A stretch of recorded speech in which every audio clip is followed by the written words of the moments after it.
Hello YouTubers, Alaska Prepper here. So as the title says, this is the last time that I'm going to make my case for gold. After that, I think that I've tried to make this case several times, and I've tried to make it more understandable each time I've done it, and I think that this time I may be able to explain it in a way that the average person who does not have a financial background or is not economically savvy understand why I feel that it is important to have gold in your financial portfolio. Now, when I say that it's important to have it, I don't mean that you put everything into gold. You never put all of your eggs in one basket. But I feel that it is very smart to have it at a percentage of your portfolio. That way, if everything else goes down, more than likely, gold will go up, having proven itself to do so over time. All right, so please bear with me. This is going to be a pretty dry presentation, but I'm trying to make it as comprehensive as possible for anyone to follow along. Okay, so what you're looking at here is, this actually took me a little bit of time to make, but what you're looking at here is I took the median income for blue collar workers here in the United States since 1971 all the way till 2017 is when I could get good numbers. All right, 2018s aren't really out yet, so I was able to get good numbers from 1971 to 2017. All right, and the reason I used the year 1971 is because that was the year when gold was decoupled from the dollar. All right, prior to 1971, we used to be in what was called the Bretton Woods system, where every dollar was backed up by roughly 40% gold. Okay, so the dollar was actually money. All right, they used to call the dollar that the dollar was as good as gold, because you could at that time, prior to that time, you could convert your dollars into gold. All right, the US got caught in 1971, or prior to 1971. The first country that called us out was France, saying, hey, how are you guys able to print all this money if it's supposed to be backed by gold? Do you have the gold that you're supposed to have to back up all these dollars that you have been printing?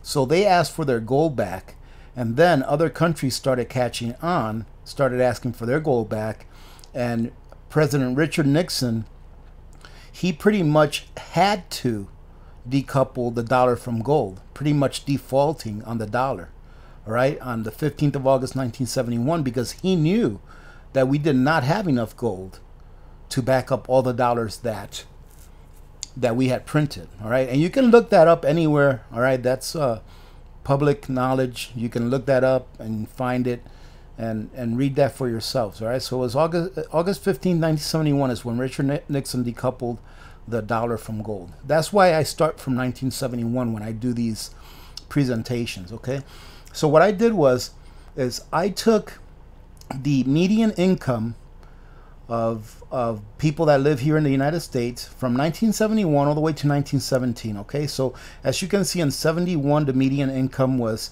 $6,497, and it goes on and on and on.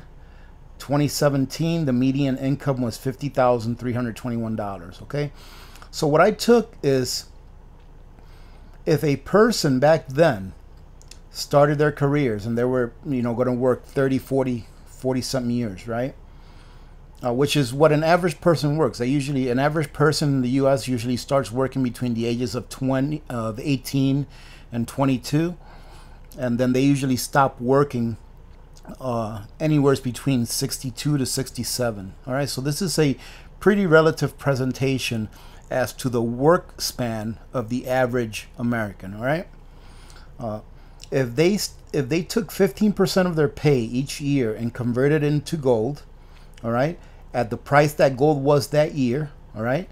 I wrote down how much gold they could have bought each year if they had taken 15% of their pay relative to the median income of that year, okay? So for example, in 1971, 15% of the median income was $974, right?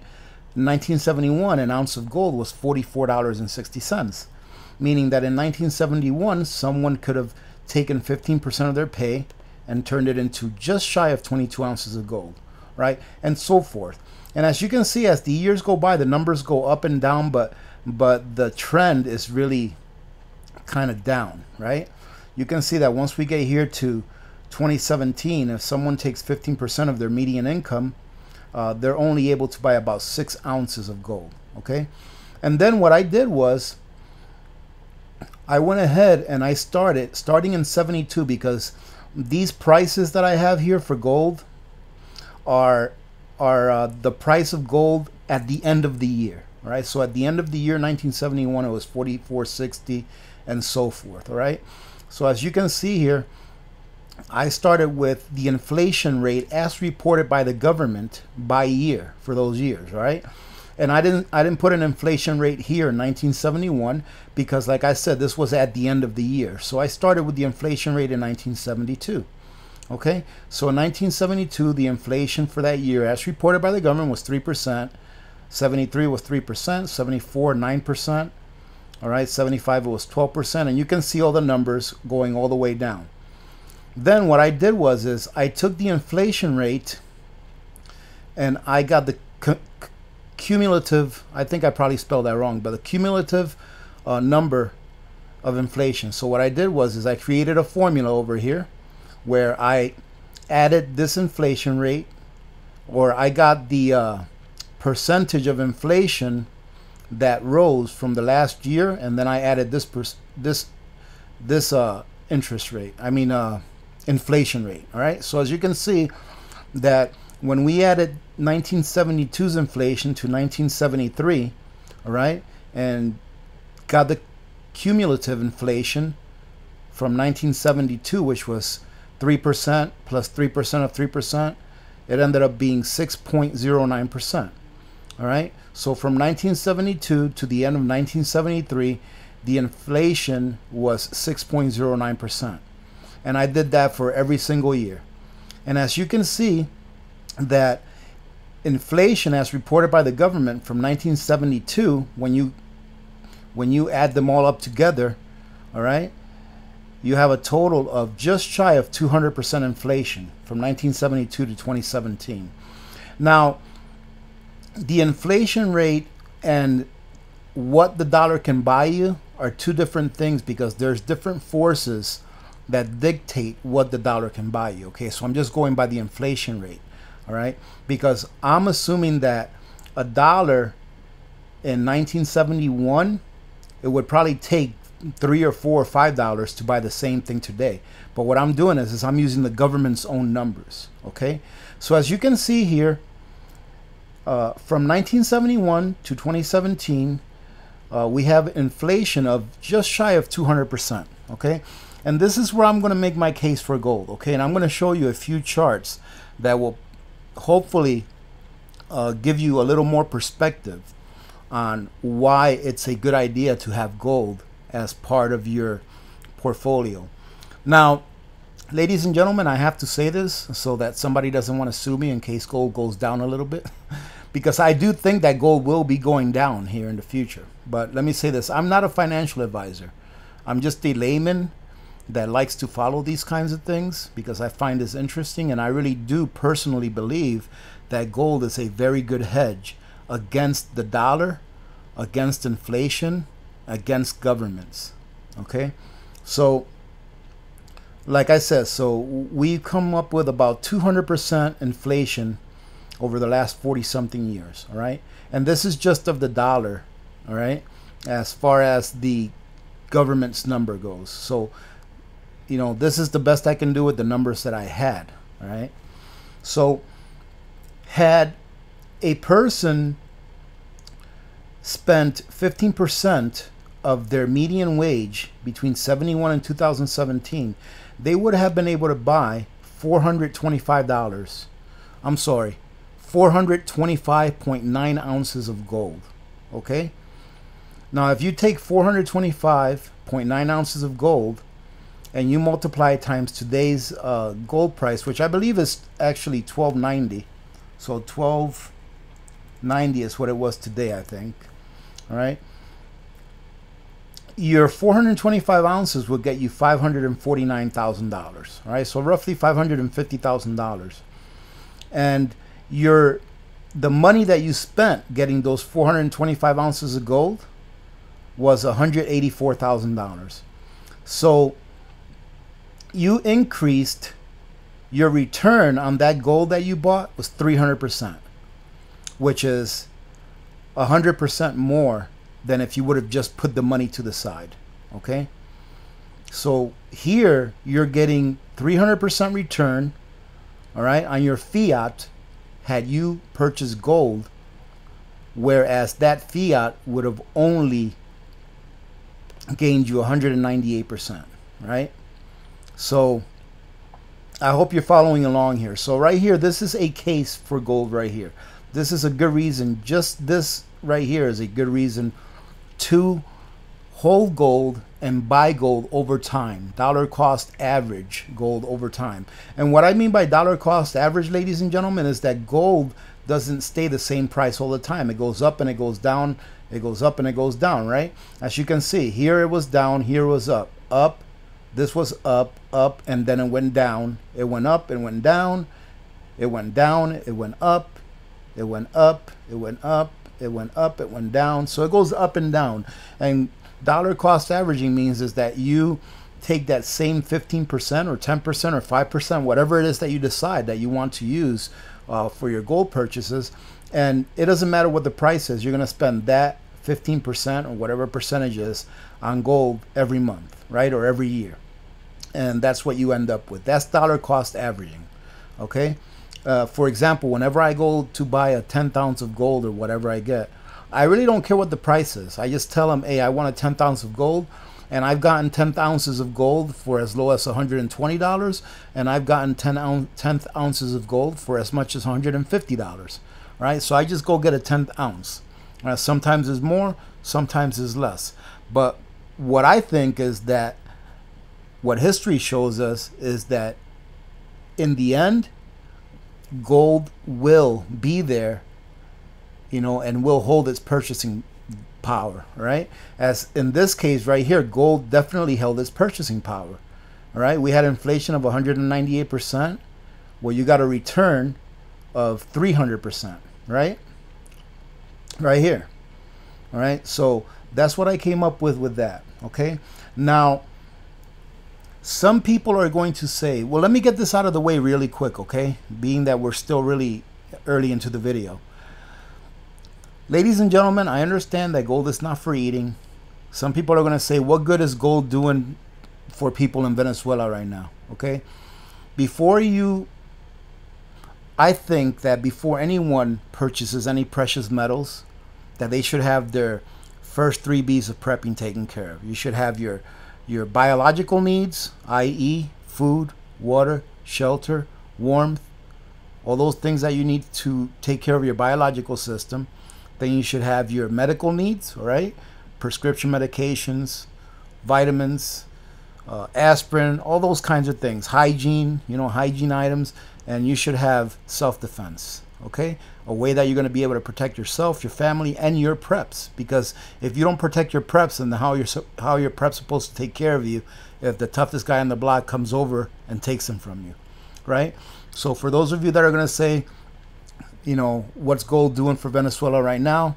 Not too much, right? But if the people in Venezuela would have prepared, all right, some of them may be a little better off than they are now, right? Okay, so I just wanted to cover that because I know I always get people that say in the Bible it says that one day people will be throwing their gold in the streets. That's fine. I know it says all that, all right? But for those of you that are going to say that, I understand all of that, okay? But all I know is that crises don't last forever. And you're always going to have another side of the crises. You're going to have a crisis, and then you will eventually return back to what we think is normal. Okay? And that's what gold and precious metals are for. Personally, I like silver better as far as what kind of a return you're going to get on silver over the long run. But I'm talking about gold because it seems to be the simplest or easiest metal, all right, precious metal, to do research on, all right, because it's so well documented. All right, so I wanted to go over this real quick. Some people are going to say, well, I had $100,000 in the stock market. It turned into $140,000 in 3 years. Yes. And I went to a casino once with $100 and I came out with $2,500. That's exactly what the stock market is. It's a casino. It's a place where you go to gamble. And sometimes you win and sometimes you lose. I don't put money away for retirement. I don't like to gamble with that money. If you have money to gamble with, that's great. Go put it in the stock market, right? Do whatever you want with it. Put it in the stock market, buy cryptocurrencies, which is kind of like putting it in the stock market. All right, you're kind of like gambling with it. If you're willing to lose it, that's fine. But if you want a sure thing, something that has proved itself over the history of mankind as having held its value because of its rarity, all right, and because it's anti-destructive. You cannot destroy gold. You cannot destroy silver. All right. So if you want to do something or put something away that you know is going to be there your entire life, all right, that is going to be there after you die, all right, this is what's worked throughout history. This is what governments always go back to, all right, is they always try the fiat, they always try all these things, and they eventually always go back to gold.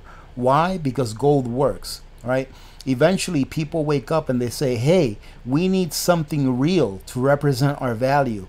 And it's always been that people always go back to gold and silver, all right? Because people get tired of being taken advantage of by their governments, and they want something that is real, that is tangible. All right. So I hope that covers the stock market thing, because yes, you're right. If you're thinking about the stock market, if you're a trader or if you have somebody handling your money that's really good at forecasting how the stock market is going to do, you can do very well as far as making, gains in fiat currency. However, you never know what's going to happen. You never know if tomorrow the stock market will crash. All right, the stock market can crash from one day to another. It's happened before, several times in history. And then people also say, well, if you just leave your money in there, it'll eventually rebound. Well, what about if you're 60 years old and you're only 2 or 3 years away from retirement? Do you really want to have all your money in the stock market if you're 65, if you're 62, all right, and take that chance? I wouldn't. So that's why I'm such an advocate of holding precious metals for the long term, all right, so that it will preserve your purchasing power, all right, so that it won't be burnt away by inflation, all right. Precious metals keep up with inflation, right? And I'm going to prove that to you right now, that gold has kept up with inflation. Well, I proved it to you right here in one way, all right, but I'm going to prove it to you against the stock market as well. I say that the stock market is like a casino because you're kind of gambling with your money, but a lot of people think that the stock market has done better than gold over time, and that's just not true. As I said before, if you're a trader and you know how to get in and get out of the market and make fiat, I hope you're taking some of your profits and buying precious metals with it. But like I said, you never know when the stock market is just going to bounce one day from high to low. Okay, so this is what I came up with next.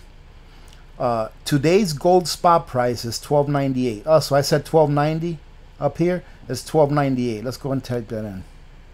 $12.98. All right, so look at that. It brings you right to 300%. Okay, so today's gold spot price is $12.98. Okay, and today's Dow Jones closed at 25,709. Okay, back in 1971, the spot price of gold was $44.60. Back in 1971, the Dow was at 890 points. Okay, if you take the price of gold right here from 1971 and divide it into today's gold price of 1298, you come up with 29.10, which means that gold has increased in price 29.10 times since 1971. If you take the Dow 1971 890 points and divide it into the Dow today 25,709 points, the Dow has multiplied 28.89 times. So if you compare the gold price to the price of the Dow from 1971 to today, gold has actually outperformed the Dow. All right. So what would you rather do? Would you rather put your money in the casino and gamble with it over 45 years? Or would you rather have something, buy something that you know is going to keep its purchasing power over time? And I mean, you can see it right here very clearly. Gold and the Dow are pretty much neck to neck. But with the Dow, what you're doing is you're taking a really big chance. All right. Yes, some people get a big payout because they took a big chance with their money. And that's what casinos are. That's what gambling is. You're taking a big risk to try to make big money. All right. And some people have been very lucky. But like I said before, do you really want to get stuck on the wrong side of the trade when you're 60 or 59 or just about getting ready to retire and you have $500,000 or $1 million in the stock market, and then from one day to another it goes down to 750 or it goes down to 500,000? All right. Or like I believe it was in 1987, I think it was called Black Monday. I think during that crash, the Dow ended up going down like 57% or something like that, or 59%. It may not have been that bad for people that had just started investing. Actually, that would have been good for people that just started investing, because had they kept investing, it would have gone up and up and up until 2000 when it crashed again. So you see where I'm getting at here? The Dow crashes every so often, and if you don't get out of it in time, you're going to end up losing a lot of what you've gained. With gold, if you just buy gold and dollar cost average in every month, you know, the price of gold may go up, it may go down, but in the end, it will keep its purchasing power, and it's not really gambling. All right. Throughout history, it has shown us that it maintains its purchasing power. I'm not sure if you've all heard the saying that in the Roman times, you know, in the Roman era, an ounce of gold could buy someone a really nice toga with a really nice pair of sandals and all of the peripheries that a suit in that era was a really good suit, right? All of the things that made a suit a really good thing in that era, you can buy that with an ounce of gold. And today you can still buy with 1 ounce of gold a really nice suit with a really nice pair of shoes, socks, a really nice tie with a really nice shirt, right? So it's kept its purchasing power over time. All right. So that's what I have to show you over here. And then I wanted to show you some other things that I came up with. And people may ask, well, why isn't gold, if gold is so important, if gold is so great, why isn't it higher in price? Well, I believe it should be a lot higher in price than what it is. Well, let me show you why it is that gold is not higher in price. See, you can go and take a look at this, the US debt clock, right? And if you go to the bottom right hand corner, let me see if I can expand this, make this bigger. If you go to the bottom right hand corner, it's going to give you the paper to silver ratio and the paper to gold ratio. And what does this mean? Look at this. The paper to gold ratio is 101.60 to 1.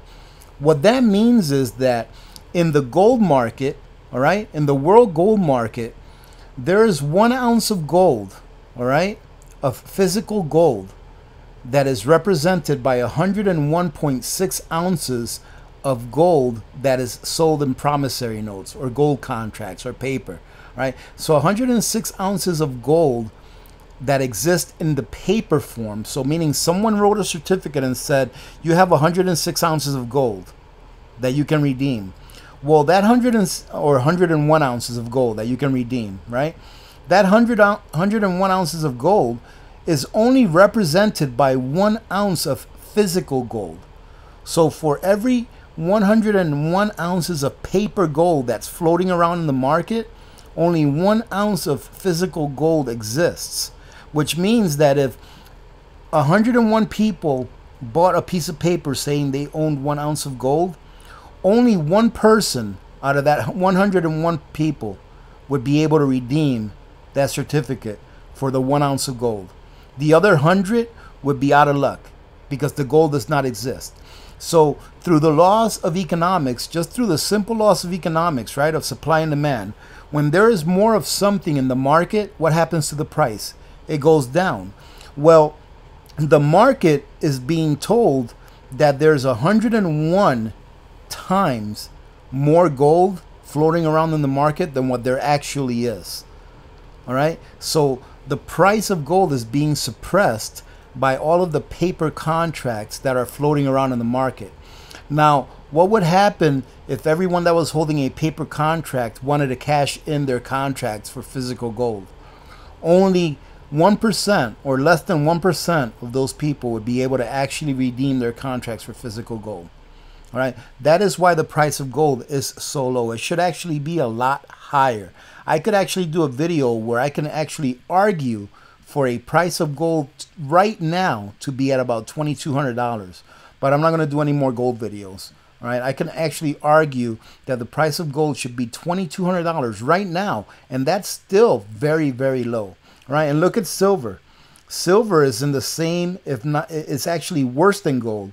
For every 1 ounce of physical silver, all right, there's 193 ounces floating around in paper, which means that out of 193 people that own a piece of silver in a paper contract, only one of those 193 people would be able to cash in their contract for physical silver. So silver is even more manipulated than gold is. Okay, and let me show you a few charts that I have. Well, I wanted to show you another thing. So some people are like, well, if gold is so important, then, you know, why don't more people have it? Well, because our education, we're not taught what real money is in school anymore. But let me show you how important gold really is. Okay, these are just 4 simple articles that I pulled. All right, that were not very hard to find actually. Look at this. U.S. military accused of stealing 50 tons of gold from Syria. This was not too long ago. I don't know if you guys saw this on the news. But if gold is such a barbarous relic and it's not worth anything, all right, and it's stupid to have it, then why are we doing this? Why is it so important to go and get 50 tons of gold from a war-torn country? All right, look at this one. Clinton emails reveal that France and the U.S. looted oil and gold in Libya. Okay? Again, if gold is such a barbarous relic, then why are we going to these war-torn countries to get it? Here's another one. U.S. looting gold from Ukraine while no one is looking. All right? I believe I remember that being around 30 tons, 30 or 31 tons, something like that. All right? Here's another one. Maduro blasts new U.S. sanctions on Venezuelan gold. If gold is such a barbarous relic and if gold is such a terrible thing to have, then why are governments so interested in having it? Okay? And I wanted to show you a couple other things here about the stock market. This is, when you guys look at our stock market and you're like, wow, our stock market is doing great. Ladies and gentlemen, in 2018, the Venezuelan stock market was the best performing stock market in the world. They went from 81.94, all right? They went from 81.94 to 500,000 the Venezuelan stock market. All right. So when you say to yourself, "Wow, our stock market is doing really, really good," this is the Venezuelan stock market in 2018. It was the best performing in the entire world. Why? You all know why, right? Because they had hyperinflation. And now they're trying to get their gold back from the UK, but the US has sanctioned them, and it's not allowing the UK to give them their gold back. Okay? So when you think that the stock market is doing really great, go ahead and take a look at this chart. See how great this stock market did, and then go and take a look at how poorly that particular country is doing. All right? And I understand that there are reasons why Venezuela is doing the way that they're doing. All right, but that's not what this video is about. Okay, and then there was a couple other things that I wanted to show you. Check this out. This is the price of gold in Australia from the year 2000. All right, this is the price of gold in Australia from the year 2000. In 2000, they started out at roughly 400, and at the end of 2018, they were at almost 1900. Okay, here is Japan. Japan, this one goes back all the way to 1973. And as you can see, it goes up and down, but in the end, it's an upward chart, meaning that it's going up. In 1973, Japan started out with a, I think this is a kilogram. Yeah, that's why it's so much. Here, they're measuring it by kilogram. They started out with 500,000 yen per kilogram of gold. Today, or at the end of 2000, I think this is 2000, yeah, this is 2018. They ended at 4.5 million, all right? So the price of gold from 1973 to today has gone up 9 times in Japan. And their market is really manipulated in Japan, all right? It's really, really bad over there. I think I've got one more to show you, or I got 2 more. Okay, here's China. 1990, in China, 1 gram of gold, all right, they measured it in grams over there. 1 gram of gold was just shy of 50 renminbi, all right, or yuans, all right. The end of 1918, 1 gram was about 275, 280 yuans or renminbis, all right. So it's gone up 6 times roughly, okay. And the last one, this is Argentina. In 2002, Argentina, a gram of gold was what? Probably about 10 Argentine. I'm going to call them Argentine dollars because I don't know what their currency is called.